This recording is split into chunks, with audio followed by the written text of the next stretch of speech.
So today we are going to look at a topic that is Varna and Ashrama Dharma, as I had given earlier. Now, so far we have seen what the Shastras are, what is the goal specified by the Shastras, and what are the do's and don'ts to achieve that goal. Now, once the goal is specified in any place, the infrastructure also has to be provided. For example, if the goal is to win an Olympic medal, if the government says you have to win Olympic medals, it is the duty of the government to provide infrastructure. Now, infrastructure is, you can say, two types of infrastructure. One is a general infrastructure for everybody, and one is a specific infrastructure for the individual. For example, if the different types of sports, if the government wants you to win medals, they have to build stadiums. Probably for boxing, they have to build boxing rings. For each type of, for wrestling, they have to have wrestling mats and whatnot. So that is the first important thing to be done for infrastructure, a general infrastructure for everybody. The second is for individual. So suppose you are a wrestler, so you need to provide assistance for the wrestler to gain expertise in that field. So you need to have coaches, you need to give the proper diet, the exercise required for that. So in the same way, our scriptures have specified the goal as moksha. So once that goal is specified, then all the infrastructure connected to that has to be provided.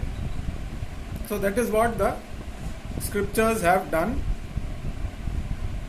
to provide this infrastructure. Now, like I said, there are two types of infrastructure. One is the general and one is the specific. The general infrastructure is to classify people into groups so that it becomes easier for you to follow. For example, if like in Olympics again, you have to classify, okay, wrestlers, boxers, athletes, archers. So first you find people who are interested in that. So you classify in that. So similarly, how do we classify people? There are many ways. But in general, people are classified. All the world over, there are 4 types of people. You can look at anywhere. It's not just in this thing. You can see, you have firstly the intellectual class. Secondly, you have the ruling class. Thirdly, you have the business class. And last, you have the working class. So this is worldwide, wherever you go. In general, this is how people are classified. Now, how do you specify in our system? So we have what is called as the Varnas. So there are 4 Varnas which have been used for classification. All of us are aware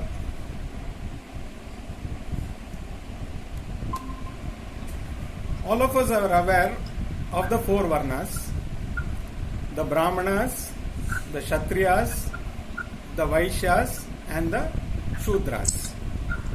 So these are how the scriptures have classified, our Shastras has classified as 4. Now, how do you know where you fall?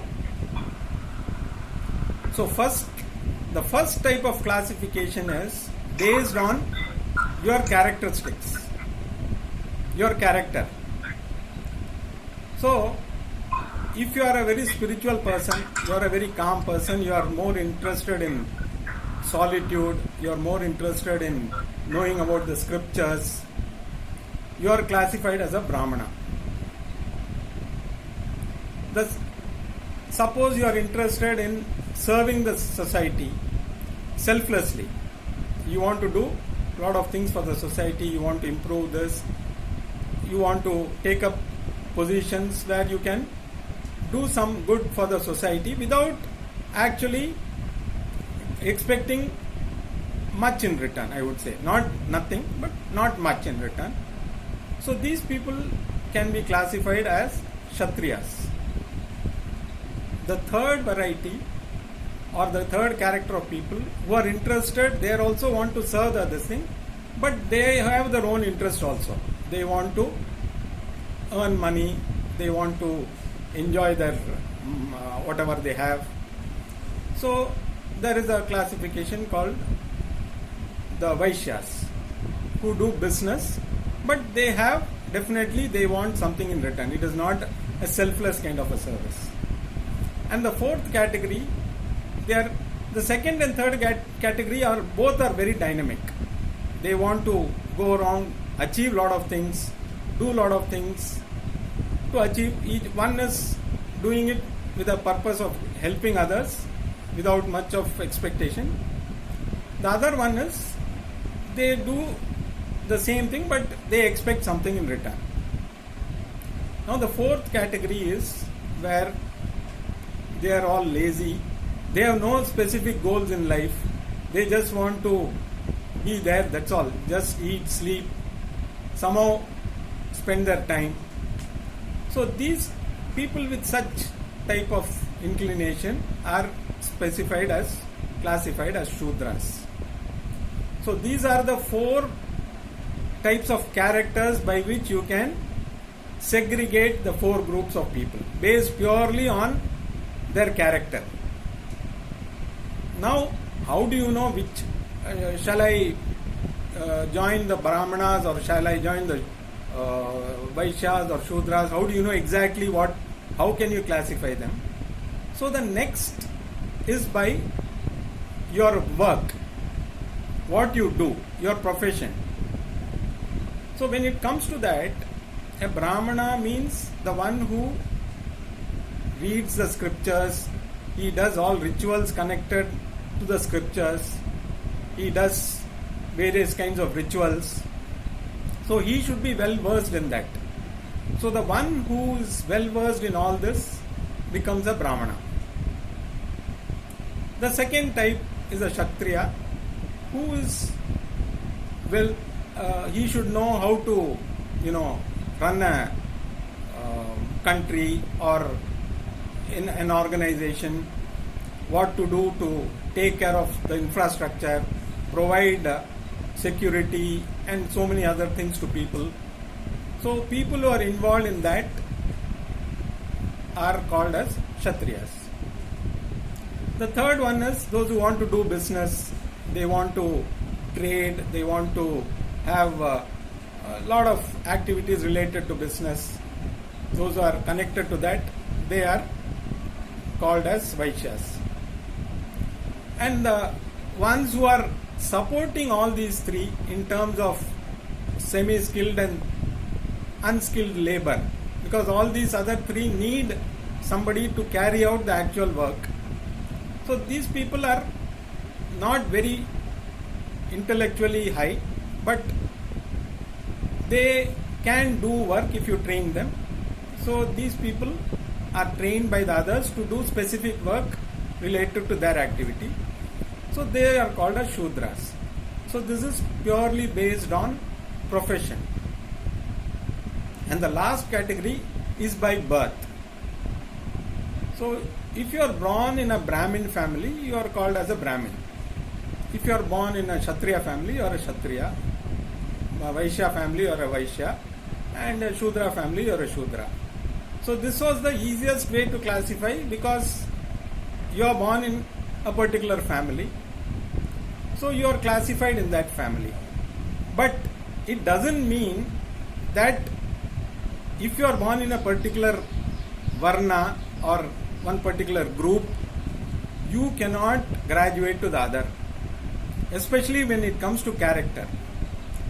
You can be born in a Shudra family, but you may have a character like of a Brahmana. You can become a Brahmana. Like I think there are a lot of saints in, especially in our Tamil culture whom we have heard of. They were born in low families, but they became saints because their minds were more like Brahmanas. So to become a Brahmana, the highest is to become a Brahmana by character. And that is the goal of everybody.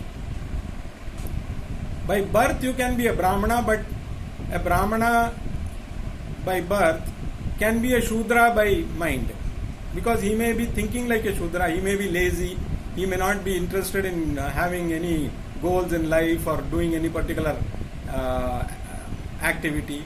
So he can be a Shudra by character, and he can be a Vaishya, he may be doing some business and this thing, he can be a Vaishya by profession.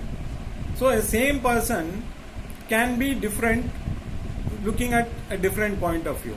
By birth, being born in a particular family, he will be like you are a Kshatriya, you are born in a Kshatriya family, you are called as a Kshatriya, but you may be doing business, so you become a karma by deed, you are a Vaishya, and you can be, but your character can be of a Brahmana. You may be enjoying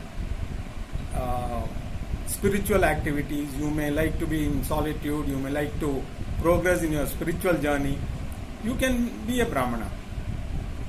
So the classification was purely based on the type of mind, but by birth it was probably easier to classify because it was easy to train people when you are born in the same family. Suppose you are in a Brahmin family, you start learning because your previous generation, they are well versed in all the scriptures, all the rituals, and so it's easier for them to train because from a young age you are associated with them. But that is how the whole process was working. So it need not be like a compulsion, but generally that is how it was, and that's how everything was functioning. So these were the 4 classifications. So when you are born till the age of say about 5, you are more like an animal, you are driven by instincts.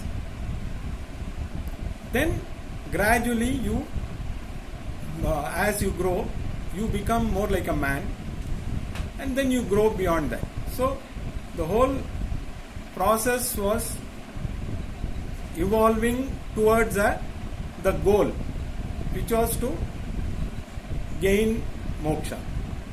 So that is how these classification Varnas were classified, so that it was easier for people to do their work associated with their Varna, thereby moving towards that goal. So there was no compulsion that you should do only this work, but it was easier to be born in a family which is doing in a particular profession, so that you progress in that profession, you are exposed to that profession from a very young age, so it becomes easier. But unfortunately, people have classified, people think that the Brahmana is the highest this thing, and Brahmanas also felt they were high and the others were low. But the aim of the scriptures was not to project anyone as high and low. It was ideally based on your mind, your character. So character, anybody from any of these Varnas, if they have a character like a Brahmana, they could be a Brahmana. If they have a character like a Kshatriya, there could be a Kshatriya. So there was no demarcation that somebody is high or somebody is low. It was purely based on your mind, but it is difficult to understand the character of each one. So then it was by deed. So if you are well versed in any particular one of the 4 Varnas, so anybody who wants to join the army, if his inclination is towards protection of people, doing selfless service, he can be from any Varna. So we have, if you see the Indian army, probably you will have people from all. The Brahmanas are there, Kshatriyas are there, Vaishyas are there, Shudras are there. All of them, they can join the army because they have an inclination to serve. Selfless service. Similarly, anybody can, nowadays everybody is doing business. So nowadays everybody is more of a Vaishya than belonging to any other community, because the whole purpose now is to make money. So everybody is finding ways and means how we can make money. So there was no demarcation like only these people. It is purely up to the individual. So the Varna itself means there is a choice. You can choose what you want to be. The initial classification was done broadly, but there was nothing preventing anybody from choosing what they wanted to be. So it is purely up to the individual to choose and practice whatever is. So ideally it would be, if you are born in a Brahmin family, you do a work associated with Brahmins and you also have a mind of a Brahmin. That is the ideal combination. So with each. Born in a Kshatriya family, you do activities related to Kshatriya family and you also have the mind of a Kshatriya. So this is the ideal combination, but there is no compulsion. Anybody can, for example, if somebody is very good at doing rituals and they want to know, they want to understand that, from any other from any other Varna also they could learn and become a Brahmana by profession.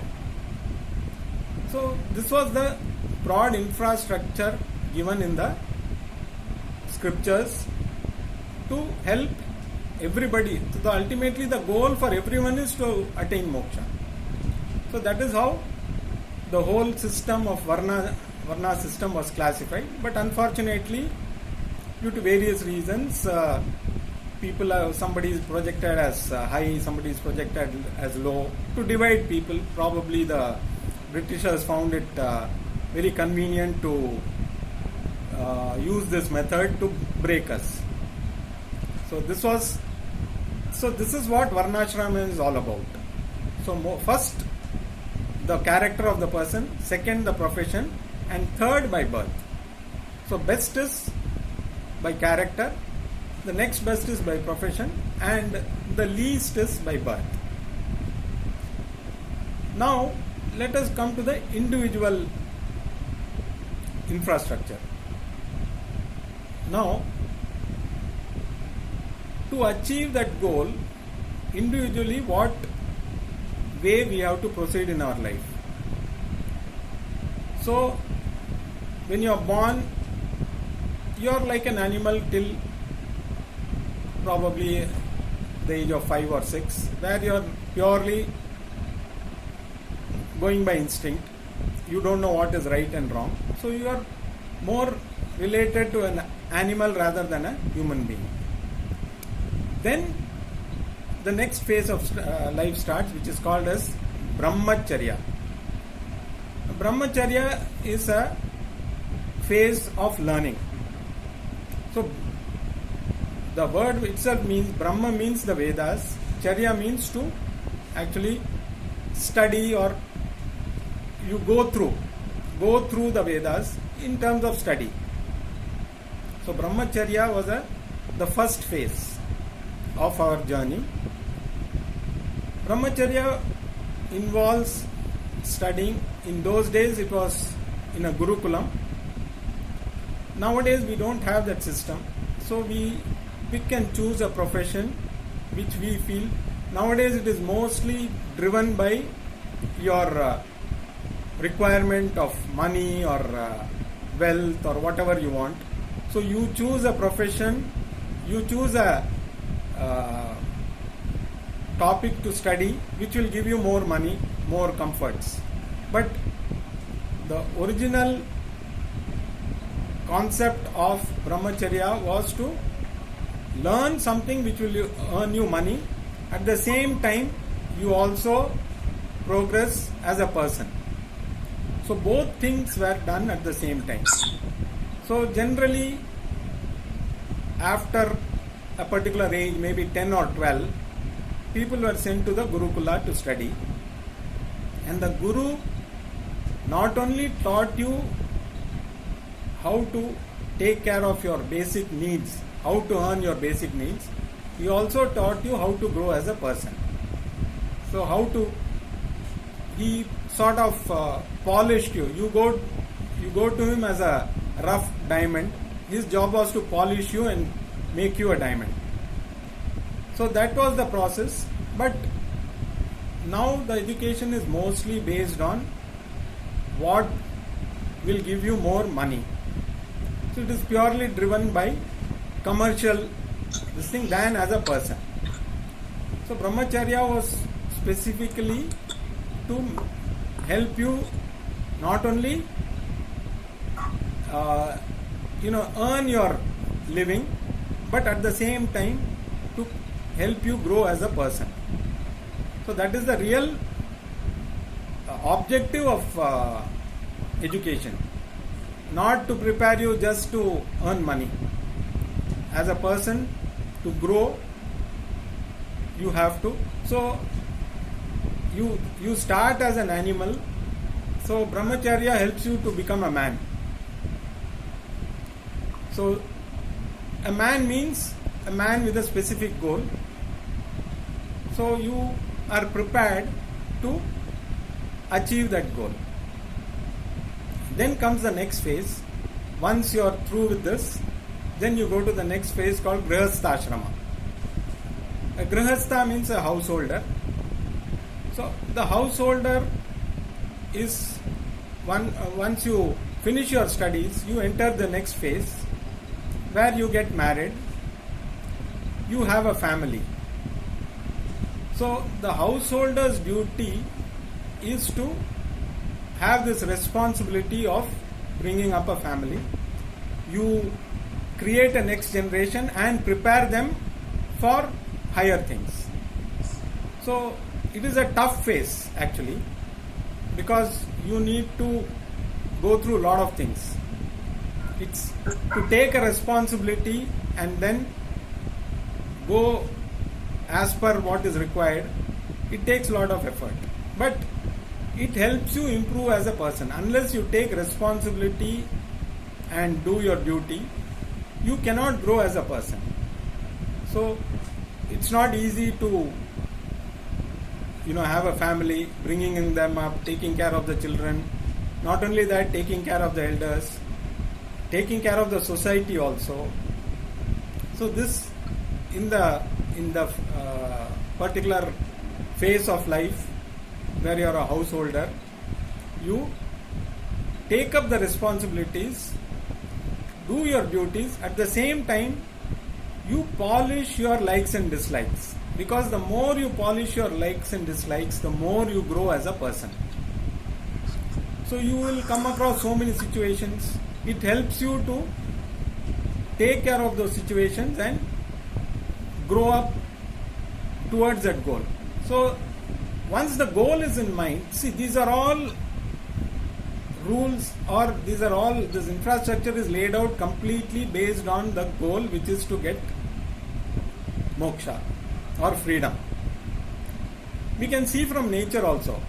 So if we look at the life of a butterfly, the butterfly, first it is in the form of an egg.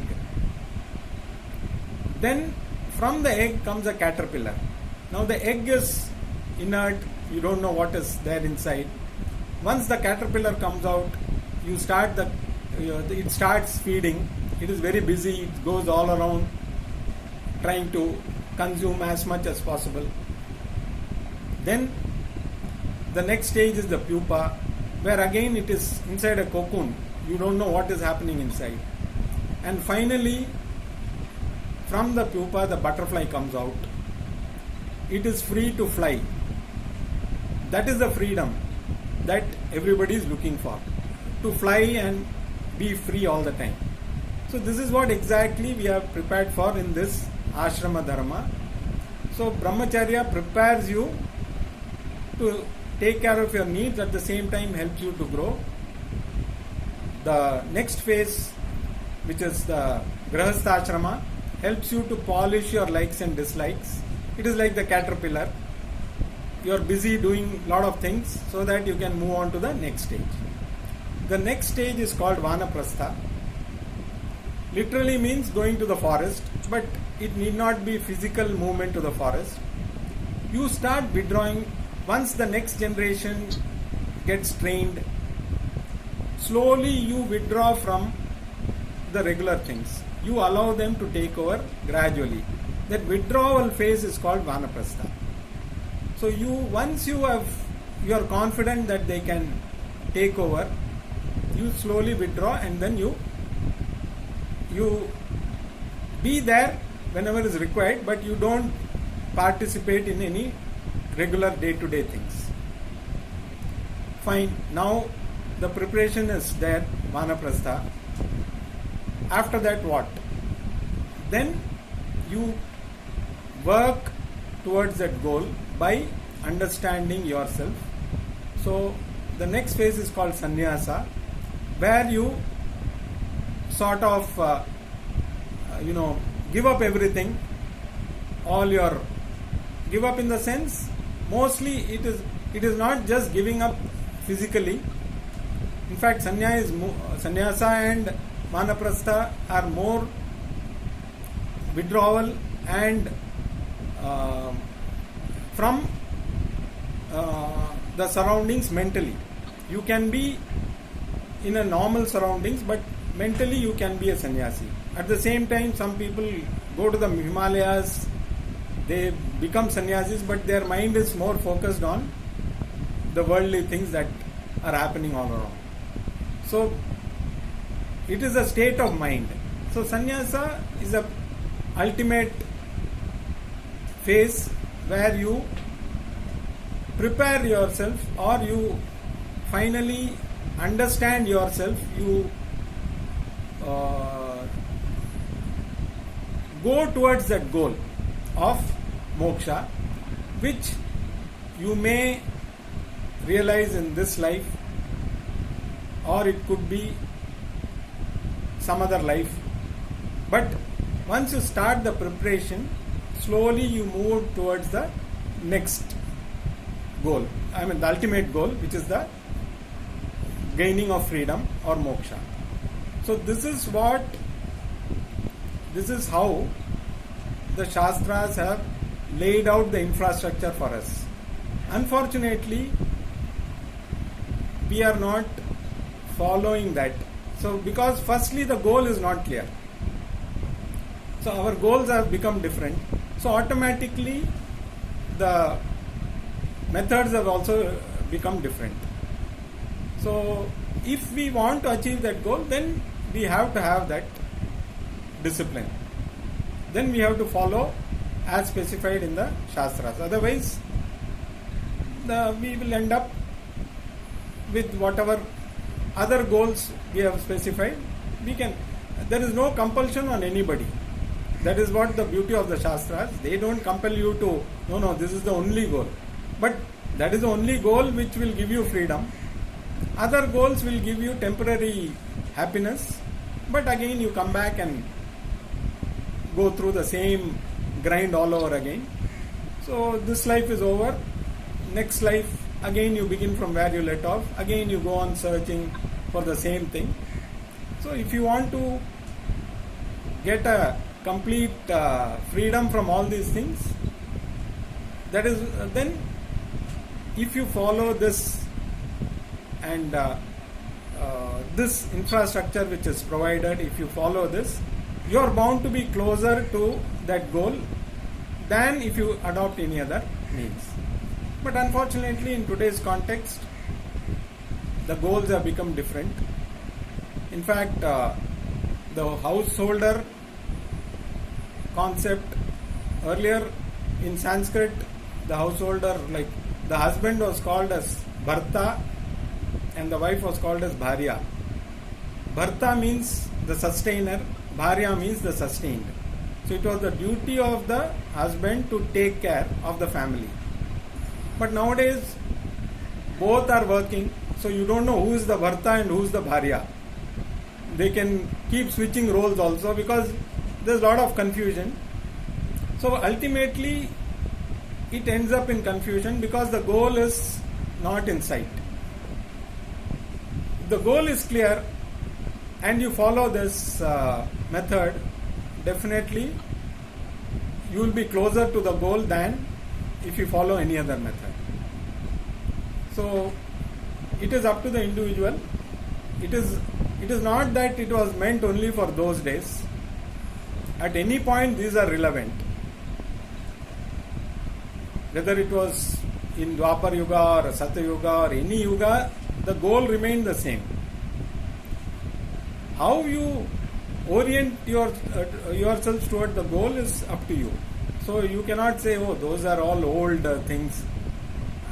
It is not relevant in today's context. Today both husband and wife have to work because you have to run the family. They were running the family even earlier. They had lesser money, but they could run the family without too much of problem. But nowadays our needs have increased, so our goal is mostly to make money. Generally I am not saying whether that is right or wrong, but that is what is the goal has become. So accordingly the whole methods have changed. But ultimately it leads only to disaster. If you are looking for that ultimate peace, then if you follow this method, that goal is achievable. It's a tough goal. It is not for everybody. Let us also be very clear. Everybody cannot become an Olympic champion. There are maybe out of 1,000 people who train, maybe one person, or even out of 10,000 or 1 lakh people who train, only one gets a medal. So if somebody thinks, okay, all those 10,000 people think, okay, only one will get the medal, so why should we go and fight out for all this? Then nobody can progress. So the same thing here. The goal is specified. It is tough. Maybe one in a crore also may not reach that goal. But then unless each one of us try, we don't know what we can achieve. It is up to our capabilities. We have to understand ourselves. We need to first have goal clarity. Then we need to, everything is specified. Once you have the goal clarity, the Shastras also tell you how to achieve that. But you have to tune yourself to that. So that is in your hand. So it is ultimately up to the individual to do what they wish. The choice is with the individual. You want to be, so coming back to the Varna system, so the goal is to become a Guna Brahmana. Only when you become a Guna Brahmana or a Brahmana by character, you can achieve that goal. So if at this moment we are in Guna Shudra, character of a Shudra, our goal should be to become the next Guna Vaishya. A Guna Vaishya should aim to become a Guna Kshatriya, and a Guna Kshatriya should achieve to become a Guna Brahmana. So it's a step by step. You from a Guna Shudra you cannot become a Guna Brahmana. It is impossible. So you progress step by step. So from a animal man you become a man, and then you progress towards a God man. So that is what Swami Chinmayananda used to say. So you have to progress one step at a time. You cannot jump from one to another. The goal is very clear. First, to become a Guna Brahmana. So that anybody can become. You need not be a Brahmana by birth to become a Guna Brahmana. You can be anybody, born in any family, but nobody can stop you from becoming a Brahmana by character. So there the choice is completely yours. The next choice is at least you do the profession which you are interested in. Suppose you are not a Brahmana but you want to be, or you are not a Kshatriya, you want to be a Kshatriya by deed, you can train to be a Kshatriya. You start doing selfless service, you start doing things which are good for the society. You can become a Kshatriya by deed. And least is by birth. By birth, you are born in a particular family, but you can use that to effectively, if you are born in a particular family, you can use that effectively to grow in to the next stage. So again, but there is no choice because you are born already in a family. You are not born by choice. So this is the system which has been laid out by our Shastras. So ultimately, it boils down to the individual. The individual can choose what he or she wants to be. So this is what our Varna and Ashrama Dharma are all about.